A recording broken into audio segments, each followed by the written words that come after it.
Acompañante.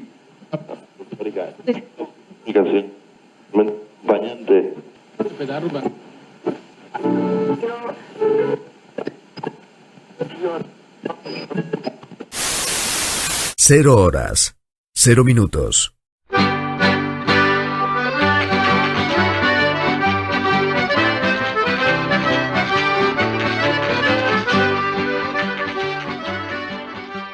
ABC, órgano de difusión de la Asociación Benéfica y Cultural del Partido de Corcubión.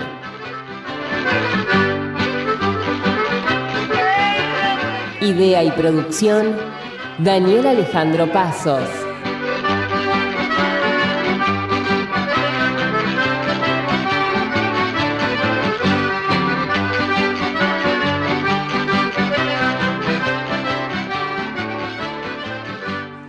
Producción general, ABC del Partido de Corcubión. Buenos Aires, Argentina.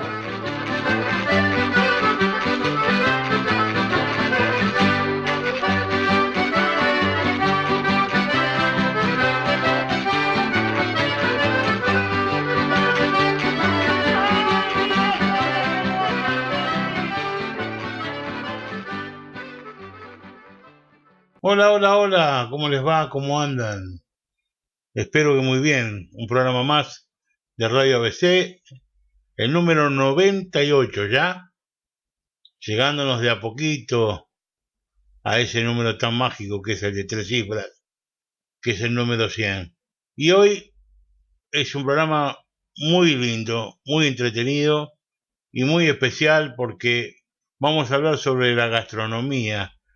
¿Qué comían nuestros paisanos en las fiestas?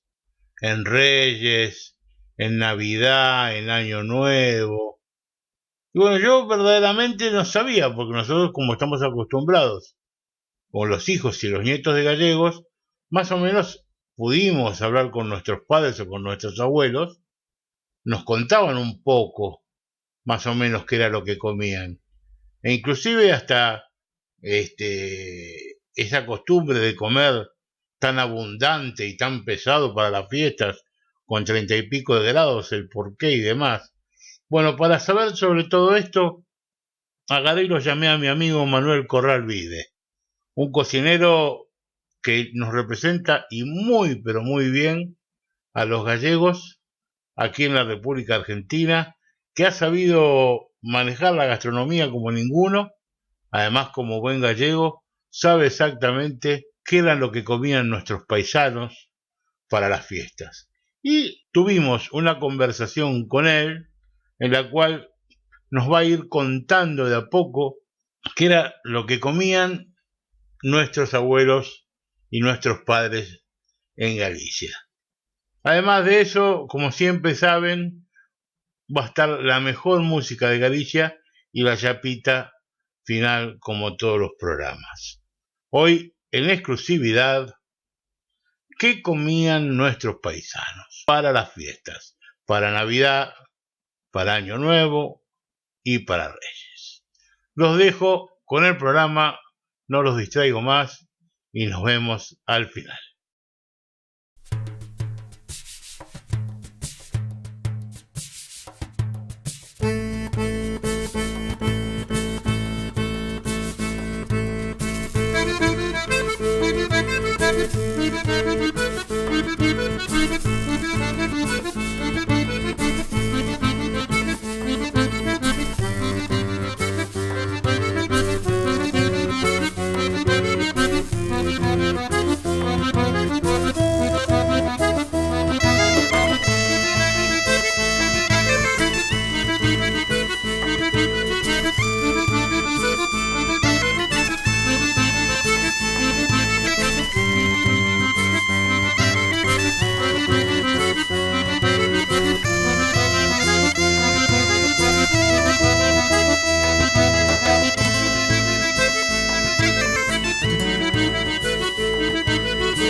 Buenas tardes, buenos días, buenas noches tengan todos ustedes.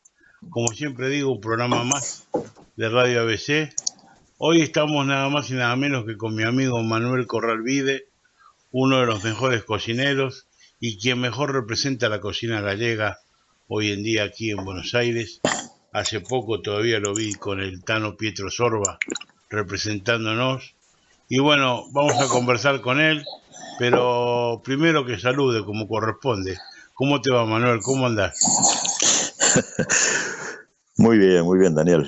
Un placer realmente estar contigo y con los amigos del Corcubión. Bueno, te agradezco mucho. La verdad que estuviste muy bien ahí en el programa de Pietro Sorba ahí en TN y qué bien que nos representas, ¿eh? Te lo quiero decir. Te agradezco. Fue una serie interesante. Participé en 2 capítulos, especialmente con el tema de la auténtica empanada gallega.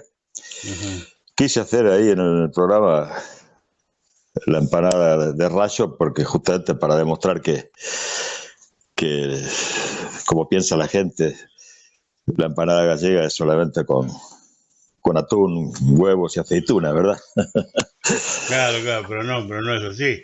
Hay 1000 variedades. Exacto. 1000 variedades. Así es. Por ahí cada pueblo debe tener la suya, seguramente. Y sí, porque el concepto original de la empanada gallega, de nuestra empanada, en realidad es un pan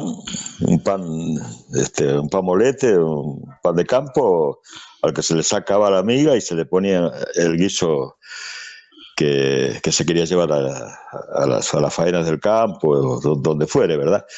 Después, poquito a poco, fue tomando la forma actual, pero siempre con masa de pan. O sea que, imagínate, la cantidad de variantes, ¿no? De mariscos, pescados, todo tipo de carnes, tocino, en fin, lo que fuera. Sí, yo será que soy muy de aldea tierra adentro, ¿no? Pero para mí la mejor es la de chorizo colorado. Sí, es la mía. Donde nací, en el Valle de Quiroga, le decíamos montañesa. En realidad le poníamos chorizo abundante y también panceta y por supuesto, como llevan casi todas las empanadas gallegas, abundante cebolla, ¿no? Exactamente, qué rico. Pero bueno, hoy no veníamos a hablar casualmente de la empanada gallega, sino que como estamos tan cercanos a las fiestas, quería hablar contigo especialmente de lo que era la gastronomía gallega con respecto a las Navidades, a los Años Nuevos y a los Reyes, ¿no?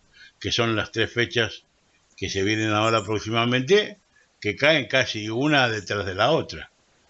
O sea, son 3 semanas consecutivas de fiestas.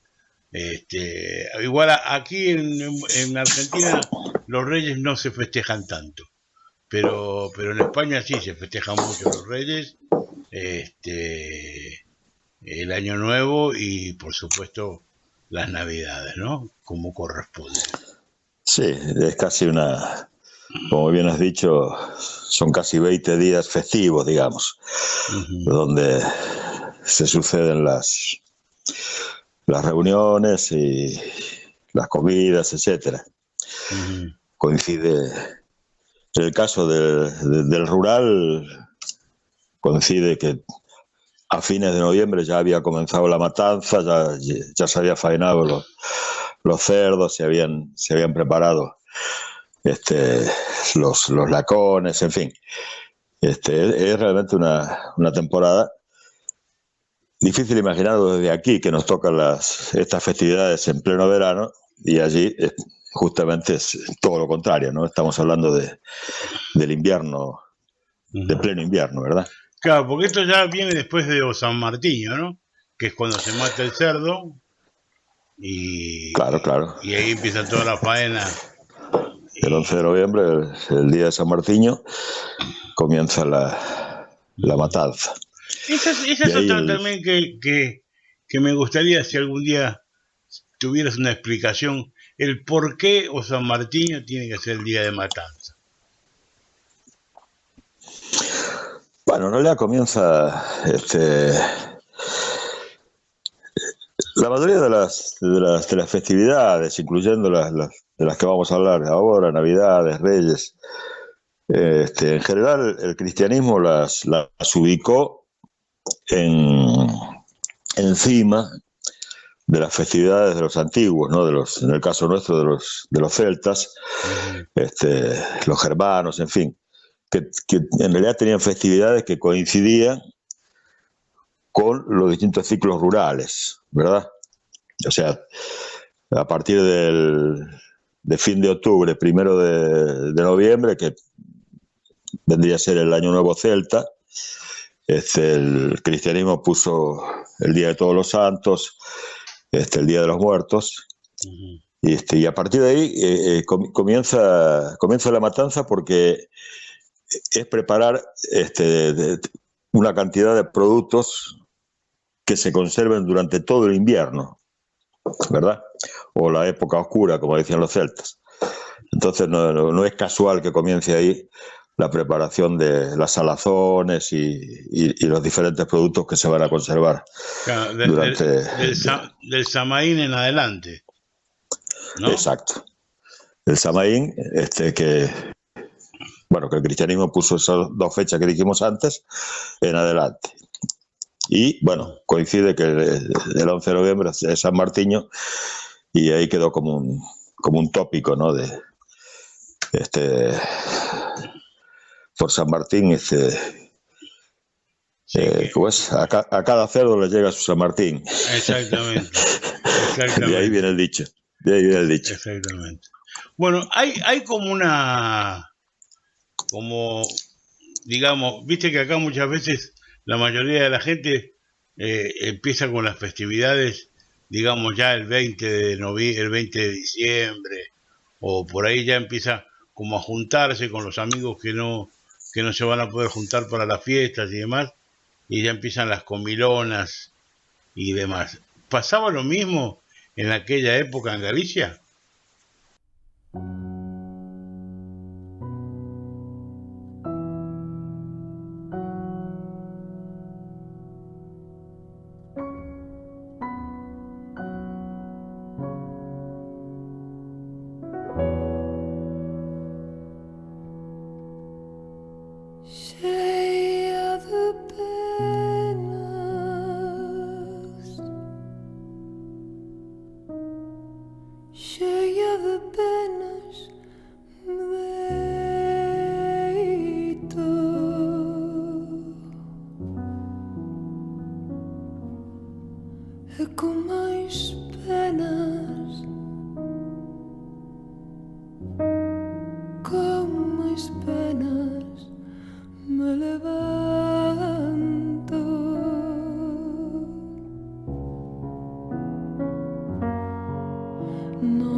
se considera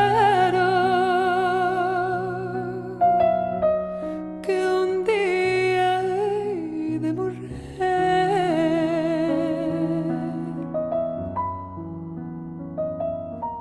No desespero que teño de te non ver.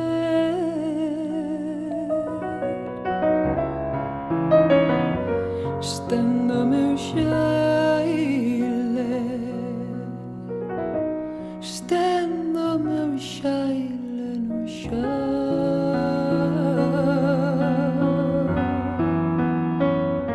estendo o meu xaile e deixo-me adormecer.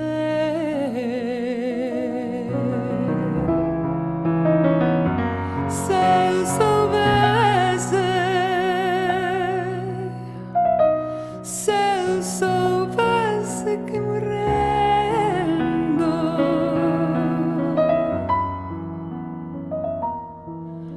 tu me havias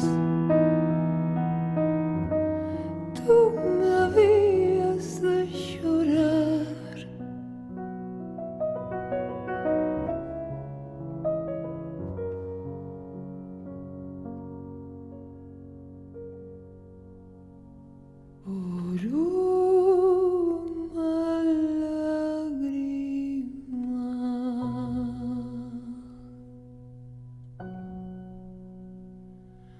Por uma lágrima, por uma lágrima tua,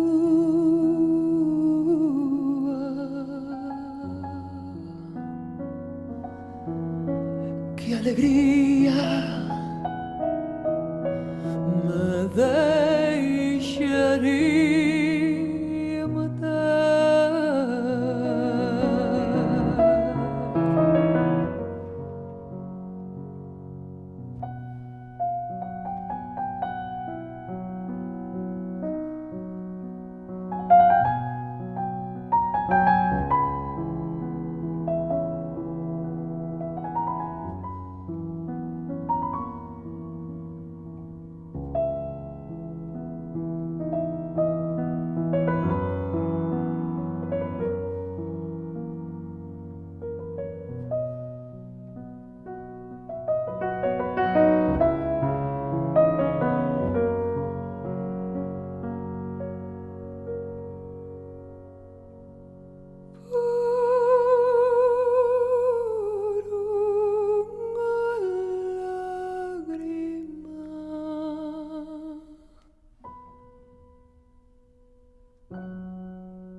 Por uma lágrima tua,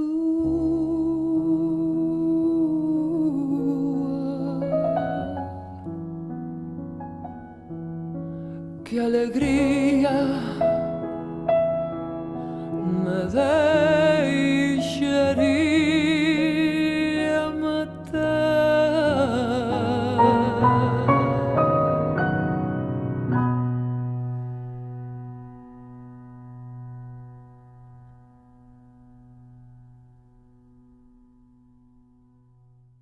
Bueno,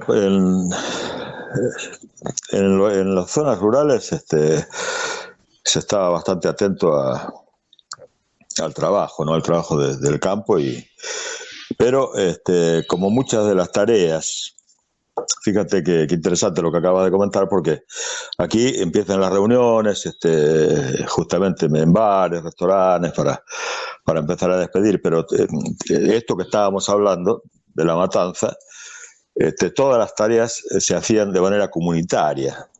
O sea, eran tareas donde participaba toda la comunidad, ¿no? Los amigos, los vecinos, la familia. O sea que de una u otra manera, todas esas semanas, digamos, anteriores a Navidad, efectivamente había reuniones donde, bueno, se celebraba, se comía, ¿no? Se degustaba la zorza, por ejemplo, antes de embutir los chorizos. Los chicharrones. En fin, los chicharrones, exactamente, la filloa de sangre. Exactamente. O sea que realmente cambiaron las circunstancias en las zonas urbanas, digamos, que las reuniones se hacen de otra manera, pero el sentido de relaciones y socialización, digamos, es bastante similar, ¿no?, a lo que se hacía en esos tiempos. Sí, todavía me acuerdo, no te estoy hablando del año 90, o sea que no hace tanto tiempo, que mi tía, que cuando mataban un cerdo que en la aldea de ella era maestra, pero y no tenía animales, pero sin embargo participaba de lo que era el trabajo comunitario, yendo a limpiar las tripas para los chorizos al río. Claro, efectivamente. Así que ya eso ya te da una idea. Bueno, a ver, cuéntanos un poco, Manuel, la diferenciación y qué se comía, por ejemplo, no sé si se comía el 24 o el 25, o el 24 y el 25, y qué se comía en la ciudad, que eran las grandes urbes, y qué se comía en la aldea, porque eso sería muy interesante de saber. Bueno, por empezar, hay que hacer una diferenciación entre la costa, las rías, y el centro de Galicia, ¿no? Uh-huh. O sea, y es más, lo que más trasciende hacia el exterior, hacia los no gallegos, digamos, en estas fiestas, es el tremendo bodegón marítimo que tenemos nosotros, ¿no es cierto? Mejillones, centollos, nécoras, almejas, cigalas, vieiras, las grandes vieiras, percebes, en fin. Son infaltables, especialmente en toda la zona de la costa, ¿no? En el interior, salvo el pulpo y el bacalao, porque el pulpo está presente en el interior. De hecho, ya sabes, las dos fiestas más grandes de pulpos son justamente en el interior, San Froilán y Carballiño. Donde están las mejores pulpeiras, ¿verdad? Exactamente. Y esto no es casual, porque nuestro famoso pulpo feira o pulpo a la gallega, como lo llaman otros, parte de la actividad de los maragatos, esos errantes comerciantes, tratantes de diferentes productos que iban a la costa, que compraban los pulpos secos, y cuando volvían hacia el interior de la península, pasaban por las distintas ferias de Orense, de Lugo, y comerciaban, cambiaban de pronto el pulpo por jamones y por otro tipo de productos, y ahí mismo en la feria se hidrataba el pulpo, y con el mismo pimentón y la oliva que tenían los maragatos, se degustaba el pulpo feira ahí de pie y sobre tablitas de madera, ¿no es cierto? Sí, que esa es otra de las cosas también. ¿Cómo llevaban el pulpo? Porque el pulpo se llevaba de la costa para llevarlo para el interior, que llegaran el día, porque antes no había refrigeración, no había nada, ¿eh? La verdad. No, el pulpo que llevaban los maragatos era pulpo seco. Pulpo seco que lo secaban al sol, iba totalmente deshidratado. Y para cocinarlo había que volver a hidratarlo y cocinarlo, ¿verdad? Era la forma que se conservaba. En ese momento, la salazón, en el caso de las carnes, y el secado eran dos maneras de conservación importantes. Así que así era con el pulpo. Pero bueno, por eso que en las festividades, por lo menos en alguna de ellas, algún pulpo, por lo menos donde nací yo, solía haber, ¿no? Ajá. Y después el bacalao, que hablando de otro producto, que también se conservaba salado. Claro, que se compraba Y, por hoja directamente. Se compraba por hoja directamente y a precio bastante económico, por lo menos hace bastantes décadas. ¿Mm? Pero bueno, teníamos los capones, en nuestro caso los pollos caseros, cebados por nosotros mismos, sacrificados cuando llegaba el momento, que tal vez no tuvieran la envergadura de los famosos capones de Vilalba, que suelen tener hasta 4 kilos y pico, y que bueno, que sustituyeron desde siempre el lugar que después ocuparon los pavos que llegaron de América, ¿no? Hasta ese momento el capón reinaba en las mesas navideñas, de Semana Santa, en fin. ¿Pero qué es? ¿Un pollo que lo dejan crecer para que llegue a 4 kilos? Claro. Es un pollo que lo dejan crecer y lo van cebando. Y bueno, tiene un tamaño grande, pechugas inmensas, en fin. Y realmente poderoso, digamos. Sí. Tiene el tamaño de un pavo prácticamente. Y bueno, yo lo que también veía muchas veces era por ahí que ya empezaban los primeros cocidos, también para las fiestas, ¿o no?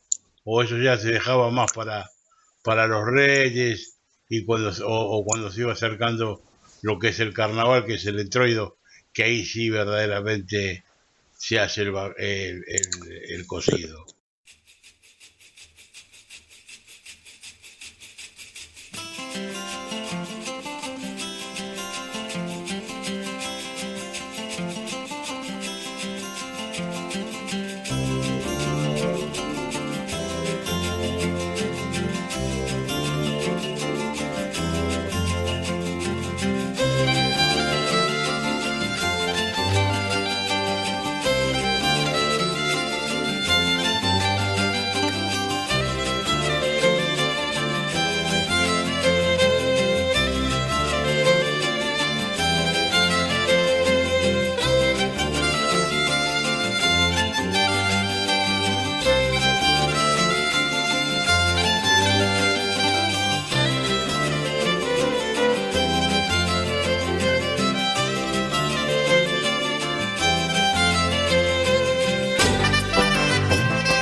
cocido, sí.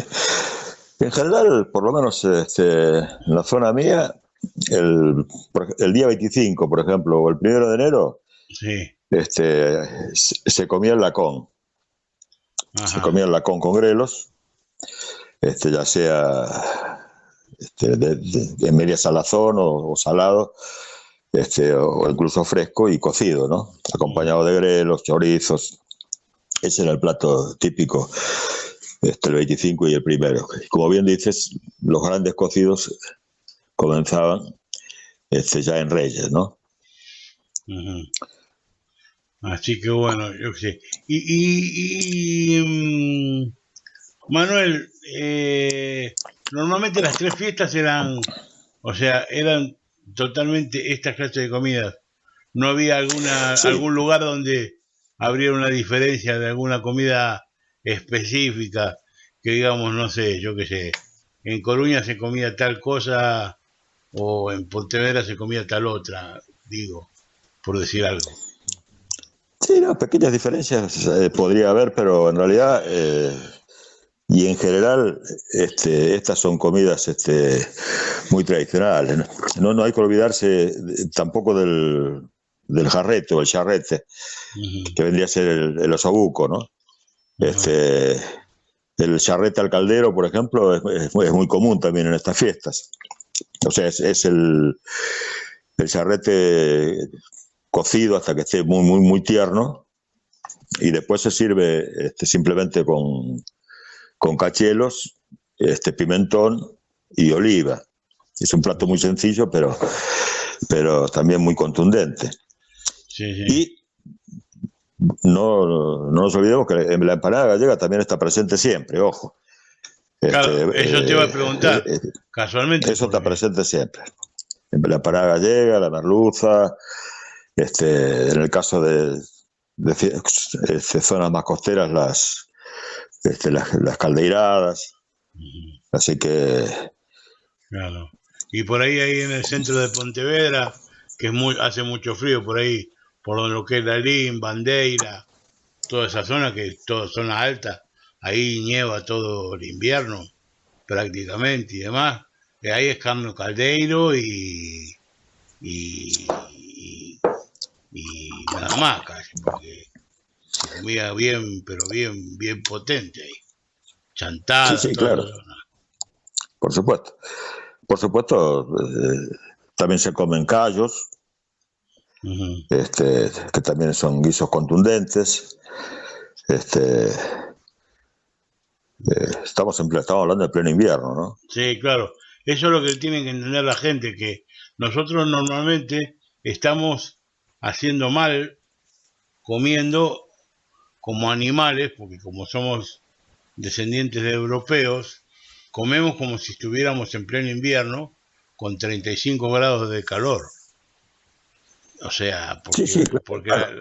la comida que comemos aquí en Argentina es una comida que es netamente europea, porque siendo descendientes de gallegos, bueno, de toda la península ibérica, de italianos, de alemanes, se come todo eso. Sí, claro, porque se traspolaron, o sea, hay una cuestión de colonialismo también cultural, ¿no? Que incluye las fiestas religiosas. Estamos hablando de fiestas religiosas, en este caso, pero se traspoló de un hemisferio al otro las mismas fiestas que no corresponden con la estación del año en el que deben plantearse. Fíjate que diciembre en realidad los antiguos lo que celebraban era el nacimiento del sol, ¿no? Con distintos nombres, pero desde la Mesopotamia hasta la Costa de la Muerte, digamos, pasando por celtas, germanos, romanos, lo que festejaban era eso, el nacimiento del sol en diciembre. Y unas fiestas similares aquí en América, por ejemplo, de aztecas, mayas e incas, que también celebraban de alguna manera el nacimiento del sol, se dan en junio, no en diciembre. que sería la lógica. O sea, la lógica sería que nosotros celebráramos la Navidad en junio, ¿no?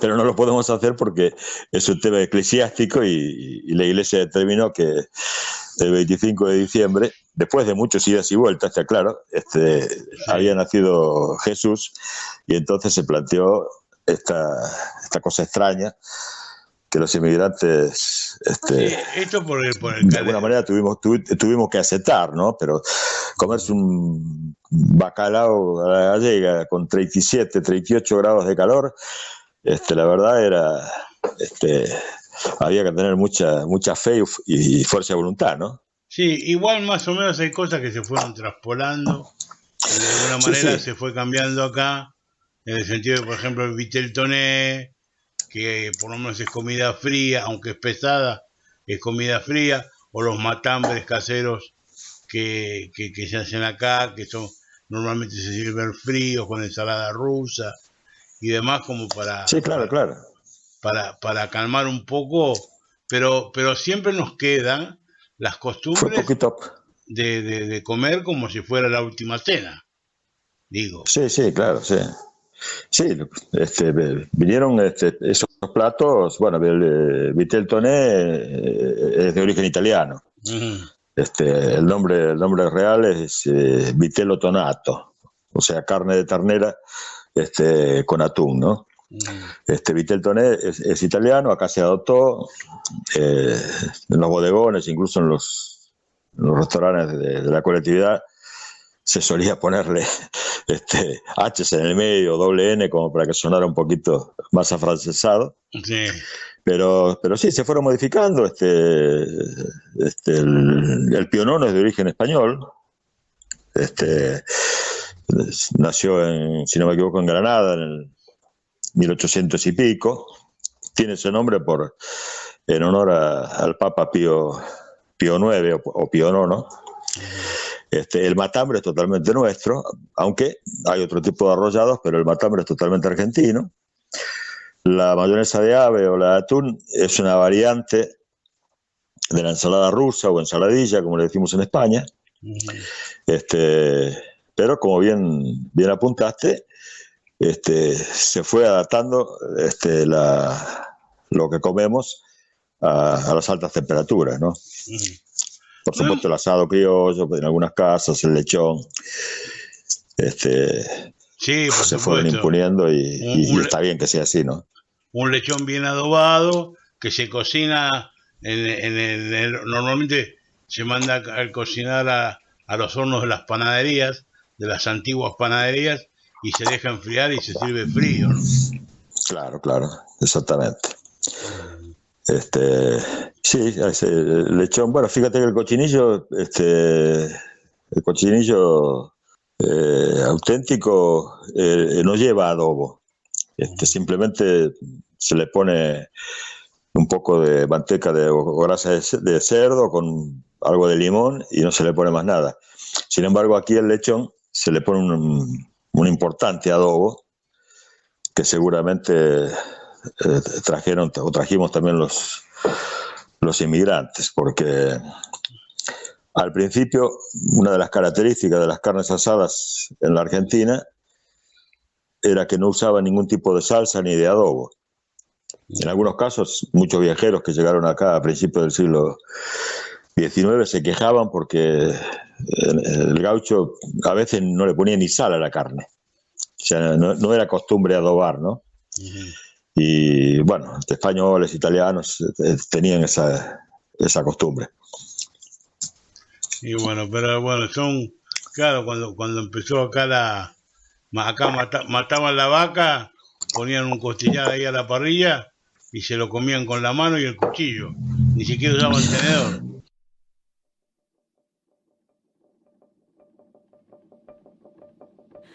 A marea non chegou a beira, hoxe subiu polo monte, enfeitizada por voces que non teñen nome, pola vila bella botar a correr.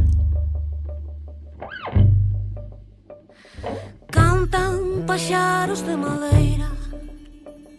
Ali onde estaba a miña casa, xuntos van beber a fonte, que Sande parece que abraza pola Vila Bella, botar a correr.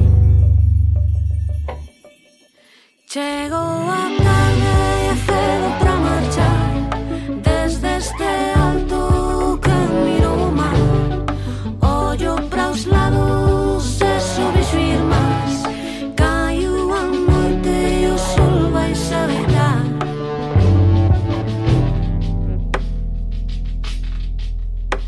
Pasará un ano e hei volver a praza onde estaba a miña casa, mentres estudan as nubes que pasan por riba do mapa, pola Vila Bella, botar a correr. Chegou a tarde e cedo pra marchar, desde este alto que miro o mar, ollo pra os lados e sobexo irmás, caiu a noite e o sol vai se deitar. Chegou a tarde e cedo pra marchar, desde este alto que miro o mar, ollo pra os lados e sobexo irmás, caiu a noite e o sol vai se deitar. É cedo pra marchar e o sol vai se deitar. Sí, sí, claro. Y eso fue bastante después, porque al principio la vaca la mataban, le sacaban la lengua, que era lo que más comía el gaucho, la lengua. A veces algún garrón, pero en general lo que les interesaba era sacarle el cuero, que era lo que se comercializaba, ¿no? O sea, lo que tenía realmente importancia. Después, poquito a poco, fueron aprendiendo a asar a la estaca, ya que la parrilla tardó muchísimo en aparecer, y ahí sí, se daban el gusto de cortar al pie del fuego, ¿no? Exactamente, exactamente. Que dicho sea de paso, solamente como para acotar, el que decían que era un especialista en comer con cuchillo en mano, era San Martín. San Martín dice que era especialista en comer con cuchillo en mano, solamente, o sea, agarraba la carne, el hueso, con un hueso agarraba la carne y mordía y le mandaba el cuchillo ahí al lado del labio, especialmente, o sea, era un especialista comiendo así. Sí, tal cual. Es curioso que los contemporáneos decían que San Martín no decía comer un asado, él decía tomar un asado. Claro. Era algo que llamaba la atención y un poco es por lo que estamos hablando, ¿no? No, inclusive, sí, inclusive tenía un acento muy andaluz. Sí, claro, totalmente. Totalmente. Manolo, me queda, hablamos de la comida, sobre las fiestas, cómo más o menos se podía ir desenvolviendo, qué era lo que comían los gallegos normalmente, ya eso creo que lo hablamos y bastante bien, pero no tocamos los postres todavía. Y yo veo que Galicia no es casualmente un lugar donde haya una cantidad de postres que vos digas, qué mesas de postres distintos había. No veo mucho. Sí, a ver, ahí ahora vamos a mencionar algunos. Lo que pasa es que, digamos, en lo cotidiano, lo que se solía comer básicamente era o fruta del tiempo, o terminar las comidas, por ejemplo, con queso. Eso era bastante habitual. Pero bueno, nosotros tenemos nuestras filloas, que son emblemáticas, y que tienen muchas variantes, ¿no? Desde de la más delgadita, casi parecida a la crepe, hasta, hablando, ya que estamos en invierno, hablando de filloas, puede ser postre y también puede ser cena, porque están las filloas de caldo, que se hacen más gruesas, y en vez de poner agua o leche, se le ponía el agua del caldo, ¿no? Y de esa manera muchas veces servía de cena. Pero las filloas, bueno, que pueden tener distintos nombres. Por ejemplo, no sé, en La Coruña a veces se le dice follado, feixó, fisuela. En Pontevedra, en algunos lugares, le dicen marrucho. Nosotros en Lugo las conocemos simplemente como filloas, ¿no? Se le puede poner azúcar, a mí me gusta con miel, se le puede poner crema, y más sofisticado se le puede poner chocolate, etcétera, ¿no es cierto?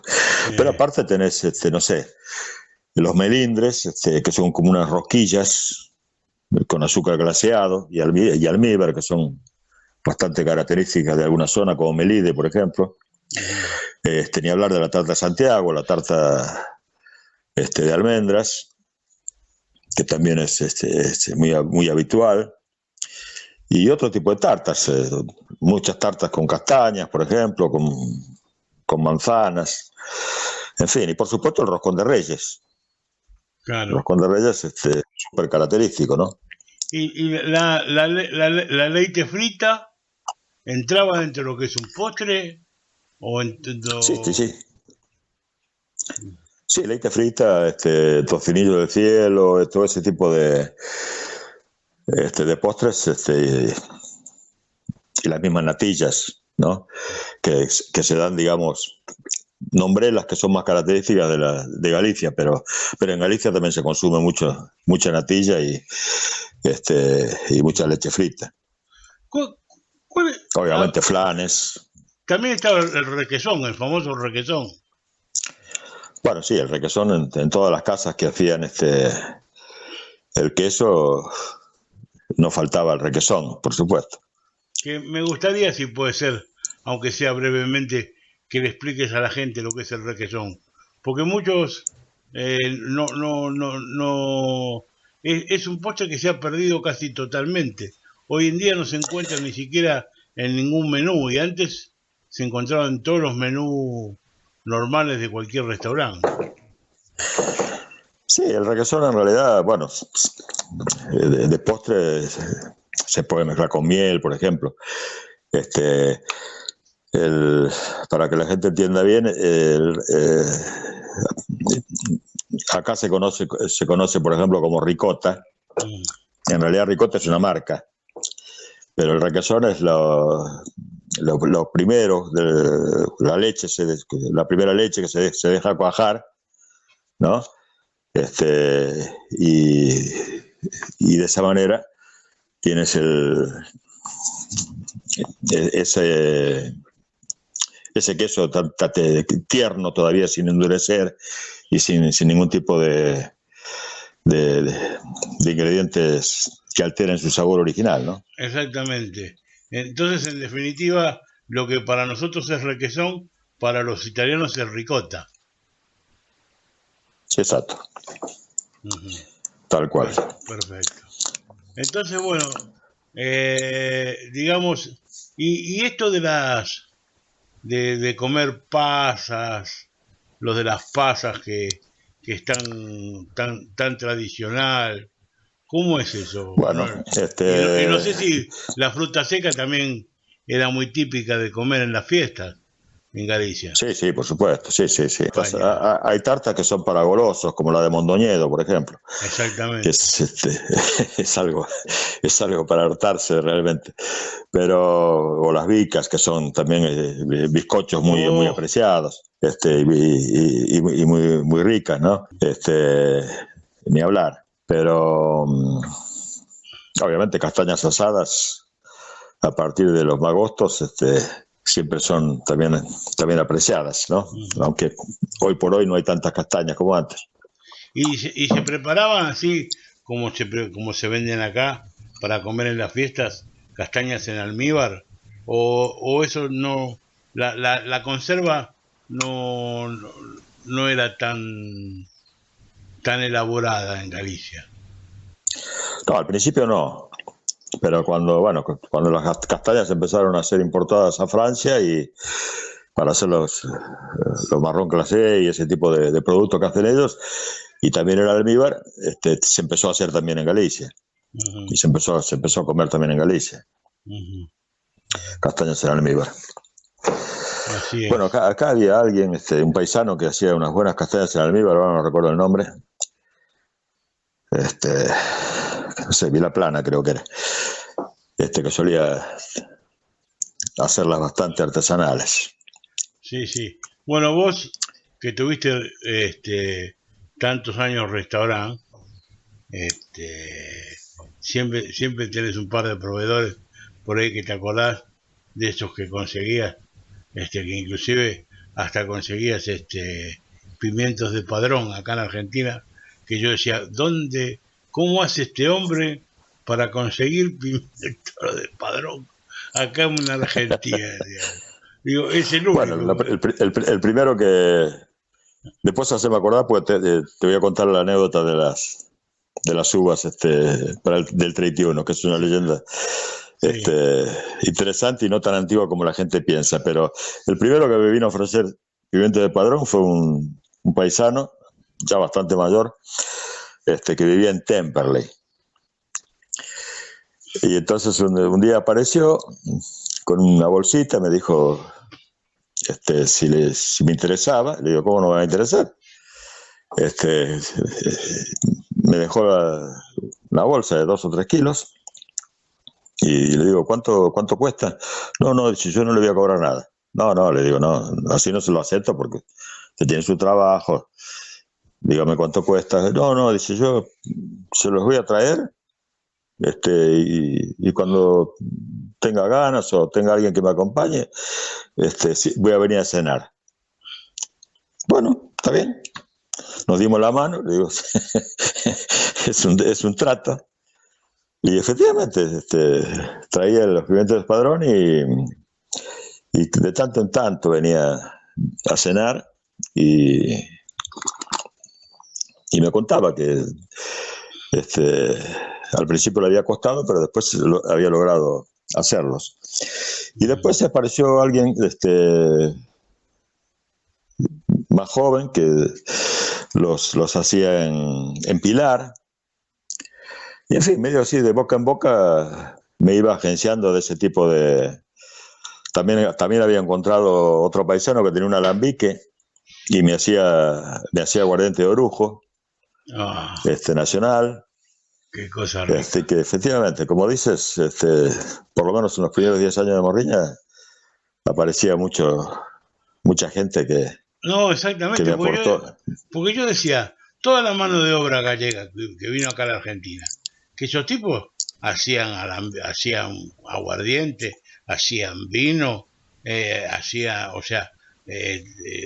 plantaban pimientos de Padrón, todo eso, tarde o temprano en algún lado tenía que estar guardado.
No puede ser que No, claro, no. claro. Yo tenía que conseguir cosas, por ejemplo, los grelos. Los grelos, al principio nadie sabía ni lo que eran. Hasta que al fin y al cabo, hablando con alguien en el mercado central, me dijo, no, grelos, dice, hay algunos italianos que lo traen, le dicen grilos, y traen ellos grelos. Y bueno, y a partir de ahí empecé a tener grelos con bastante frecuencia y podía vender mi lacón, ¿no? Sí. Y aunque te parezca mentira, lo que también me costó mucho, pero mucho, es conseguir los diferentes cortes de cerdo, porque en el 98, cuando yo arranqué, el único corte de cerdo que se veía en los supermercados era el carré de cerdo. Claro, Pero no había ninguna otra cosa. O sea, yo, por ejemplo, le pedí orejas para hacer las orejas, que dicho sea de paso, en estas festividades se suele comer orejas también, ¿no? sí, No la oreja de postre, ¿no? Sino la oreja del cerdo. sí, que le llaman orellas. Orella, sí, exactamente. Y me costaba mucho, tenía que hablar con los matarifes y hacer acuerdos especiales, o la cabeza de cerdo para hacer lo que nosotros llamamos cabeza de cerdo y aquí se le llama queso de cerdo. Sí. Ahora no, ahora se consigue casi de todo, patitas, en fin. No hay tanto problema, pero en aquella época Sí. A mí era bravo. lo que son las rodillas del cerdo, eso es una cosa que... Codillo. El codillo para mí... Eso es lo más exquisito que hay. Hay gente que no lo come porque dice que le da cosas que no sé qué, lo mismo que las orejas, porque dice que tienen un poco de pelo. O sea, no saben comer. Bueno. Yo que Dios me... no es criticar, no es por criticar, pero no saben lo que se pierde, no tienen ni idea de lo que se pierde. No. Aparte el codo de cerdo, cuando lo analizas bien, eso lo escribió muy bien don Álvaro Cunqueiro en su momento. El codillo de cerdo, cuando lo haces y lo vas a comer, tiene 4 o 5 carnes diferentes que se notan a simple vista porque les cambia incluso el color y la textura, ¿no? Alrededor del hueso. Y cuando uno sabe comerlo y empieza a degustar cada uno de esos trozos de carne, queda maravillado. Bueno, quedó pendiente lo de las uvas. Bueno, las uvas, como tantas otras leyendas que parecen venir de épocas muy, pero muy antiguas, en realidad es prácticamente de principios del siglo XX. Y sucedió simplemente que hubo una superproducción de uvas en España, y un señor, un publicista muy hábil, comenzó a divulgar la leyenda, como si fuera una leyenda antigua, de que para atraer la suerte había que comer una uva por cada campanada y por cada mes del año que comenzaba, ¿no? Para de esa manera tener suerte. Y bueno, se comenzó la costumbre con uvas naturales, ¿no? Y luego se pasó a las pasas. Por lo menos aquí a las pasas, ¿no? O sea, esa costumbre que arraigó mucho y se hizo muy popular, pero que, digamos, en términos históricos, porque para un joven de 20 años por ahí le dices principio del siglo XX y te dice, bueno, pero es casi la prehistoria, ¿no? Claro. Pero en términos históricos no es tan antigua la costumbre, claro, que es muy simpática. Los que nacimos en el siglo XX, para nosotros no es tanto. Claro, exactamente. Pero sí, hay muchas costumbres Hay muchas costumbres que fueron pasando, no sé, por ejemplo, el árbol de Navidad, que por lo menos donde yo nací, mucho no se le daba bolilla al árbol de Navidad, se le daba más bolilla al tema de los reyes, ¿no? Y prepararle el pastito para los camellos y eso. Pero no tanto al árbol de Navidad. Pero el árbol de Navidad, en realidad, viene de los pueblos germanos, los celtas, que precisamente, como comenzaba el invierno, ellos, y el árbol sagrado de ellos era el roble, ellos le ponían adornos, ¿no? Como simulando como frutas, para de esa manera hacer como un acto propiciatorio para que cuando llegara la primavera, esos árboles realmente dieran frutos, ¿no? Y el árbol de Navidad pues pasó a ser, el cristianismo adoptó, en vez del roble, adoptó el abeto o el pino, y es lo que tenemos en este momento. Claro. Lo que me gustaría, para redondear, es un poco el tema de estas festividades, Sí. es que comenzaron, aún antes del cristianismo, comenzaron por esa capacidad de observación que tenían nuestros antepasados, con los ciclos de la naturaleza, los ciclos agrarios, ¿no? Que cada festividad tenía que ver con la cosecha, con la siega, con la siembra, etcétera, etcétera, etcétera. Y después, poquito a poco, pasó a hacer algo que tenía que ver básicamente con la iglesia. Y hoy por hoy, el consumismo es lo que está primando, ¿verdad? O sea, desde el Papá Noel, en vez del apalpador que tenemos nosotros, ¿no? En vez de Papá Noel, que es mucho más simpático, ¿no? Ese carbonero que viene a ver la pancita de los niños, en vez del Papá Noel creado a imagen y semejanza y con los colores de la conocida gaseosa, ¿no? Sí, pero bueno, en definitiva dicen igual que ese Papá Noel viene de San Nicolás, que hay que ver si es verdad, si no es verdad también. Yo qué sé. Sí, Me pasa que todo esto también tiene que ver mucho esta mezcla que inclusive en Galicia se ha dado permanentemente, que es la mezcla de lo cristiano y lo pagano.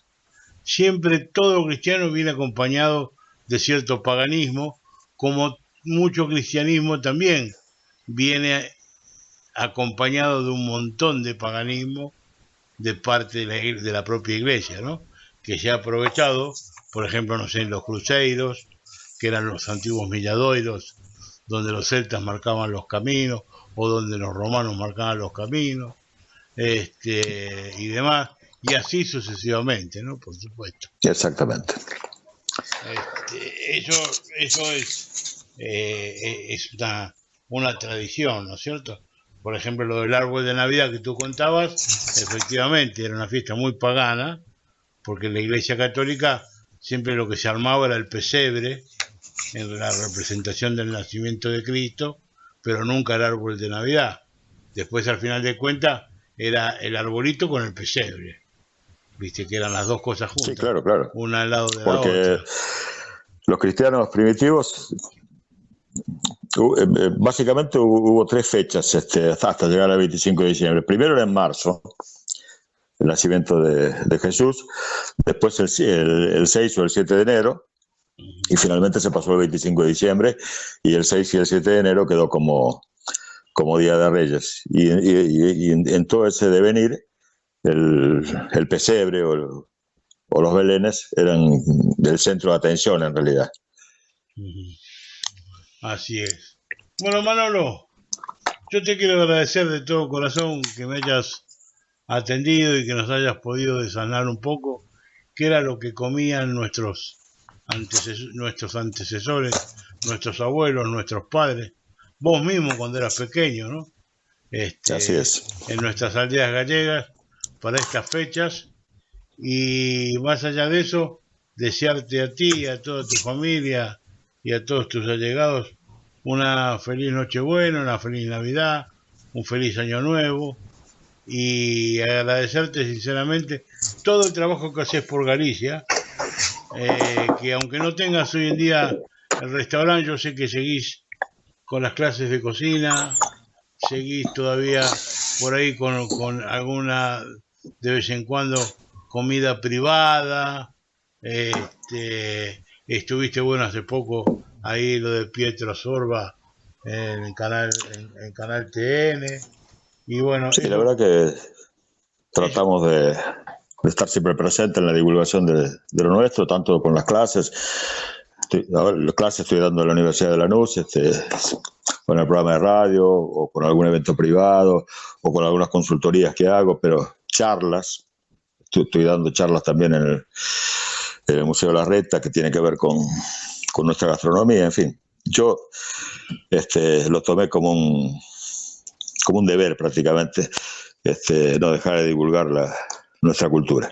sí, Así que te agradezco, el agradecido soy yo, que me hayas llamado y poder hablar contigo y bueno, y por supuesto a toda la gente que ingrese en YouTube para escuchar tu programa de radio. no, al contrario. Te mandamos un beso grande de parte de la comisión directiva de el ABC del Partido de Corcubión y por supuesto de nuestro presidente, don Carlos Amejeira, que siempre te quiere y siempre te recuerda muy bien. Y bueno, yo qué sé, esperemos que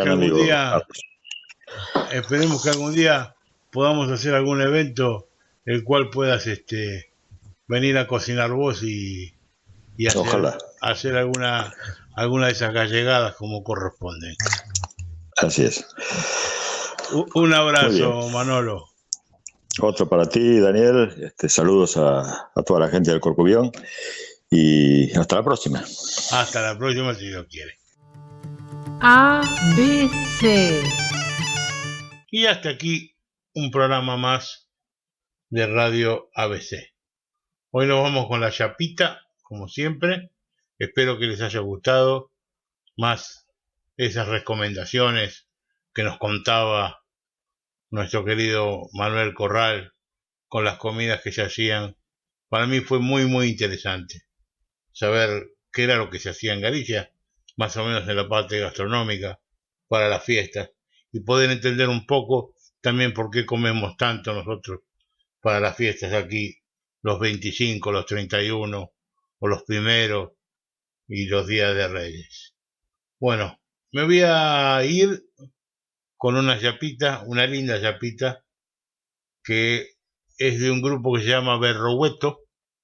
Berrohueto es un grupo folk celta, estuvo muchas veces aquí en la República Argentina, y la verdad que fue un grupo que duró muchísima cantidad de años, y estuvo a la palestra de los mejores grupos de esta clase de música en todo el mundo. La verdad que está un poco así comandado por uno de los grandes músicos que tiene Galicia, que se llama Anxo Pintos, que toca la zanfona, pero también es gaitero, y hoy actualmente trabaja en lo que es el grupo Son de Zeus, que en la provincia de Pontevedra.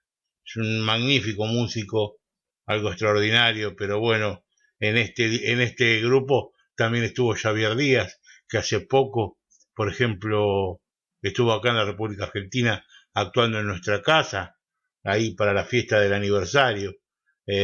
Otra de las singulares figuras que también estuvieron trabajando en este grupo durante muchos años fue Guadi Galego, que es una cantante extraordinaria, que también tiene Galicia. Así que imagínense la cantidad de personas que trabajaron en este grupo durante distinta cantidad de años. Así, nos vamos a ir con este regalito que nos hacen ellos, que se llama Indocesta. Un beso grande, cuídense mucho y hasta la próxima.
ABC, órgano de difusión de la Asociación Benéfica y Cultural del Partido de Corcubión.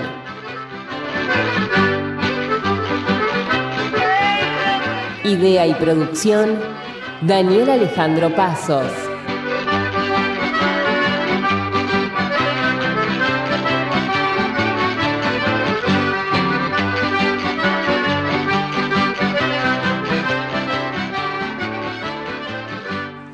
Producción general, ABC del Partido de Corcubión. Buenos Aires, Argentina.